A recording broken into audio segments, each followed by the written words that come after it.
ಜಿಲ್ಲೆಯ ಮಹಿಳೆಯರಿಗೆ ಧರ್ಮಸ್ಥಳ ಗ್ರಾಮಾಭಿವೃದ್ಧಿ ಯೋಜನೆ ಶಕ್ತಿ ತುಂಬುವ ಕೆಲಸ ಮಾಡುತ್ತಿದೆ. ಸ್ವಸಹಾಯ ಸಂಘ ರಚನೆ ಮೂಲಕ ಮಹಿಳೆಯರು ಆರ್ಥಿಕ ಪ್ರಗತಿ ಸಾಗಿಸುತ್ತಿದ್ದಾರೆ. ಪುರುಷರಿಗೆ ಸಾಲ ನೀಡುವಷ್ಟು ಶಕ್ತಿ ಮಹಿಳೆಯರು ಬೆಳೆಸಿಕೊಂಡಿದ್ದಾರೆ ಎಂದು ಜಿಲ್ಲಾ ಜನಜಾಗೃತಿ ವೇದಿಕೆ ಉಪಾಧ್ಯಕ್ಷ ಶಿವು ಲೋಖಂಡೆ ಅವರು ತಿಳಿಸಿದ್ದಾರೆ.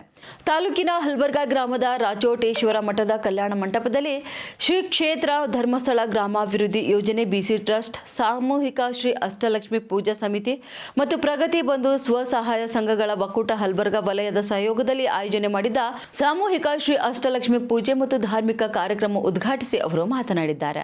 ಧರ್ಮಸ್ಥಳ ಗ್ರಾಮಾಭಿವೃದ್ಧಿ ಯೋಜನೆ ಮಹಿಳೆಯರಿಗೆ ಆರ್ಥಿಕ ಶಕ್ತಿ ತುಂಬುವುದರ ಜೊತೆಗೆ ದುರ್ಬಲ ವರ್ಗದವರು, ಬಡ ಜನರ ಏಳಿಗೆಗೆ ಅನೇಕ ಯೋಜನೆ ರೂಪಿಸುತ್ತಿದೆ ಎಂದು ತಿಳಿಸಿದ್ದಾರೆ. ಇನ್ನು ಸಮ್ಮುಖ ವಹಿಸಿದ ವಾಣಿ ಬೆಹನ್ಜಿ ಮಾತನಾಡಿ, ಸ್ವಸಹಾಯ ಸಂಘದ ಮೂಲಕ ಸಣ್ಣ ಉಳಿತಾಯ ಆರಂಭಿಸಿದ ಮಹಿಳೆಯರು ಇಂದು ಉತ್ತಮ ಆರ್ಥಿಕ ಪ್ರಗತಿ ಸಾಧಿಸುತ್ತಿದ್ದಾರೆ.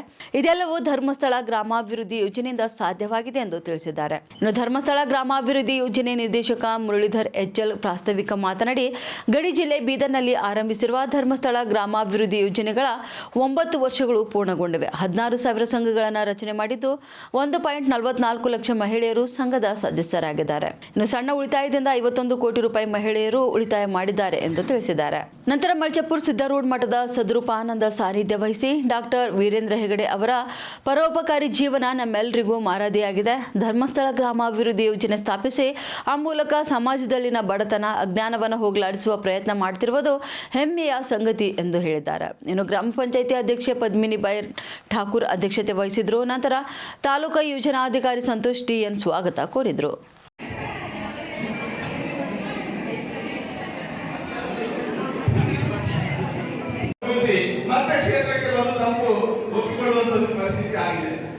ಆದ್ದರಿಂದ ಮಂಜುನಾಥನ ಕ್ಷೇತ್ರದಲ್ಲಿ ನಾವು ಎಲ್ಲರಿವತ್ತು ಒಂದು ಉದ್ದೇಶ ಇಟ್ಕೊಂಡು ಸೇರುವಂತ ಪರಿಸ್ಥಿತಿ.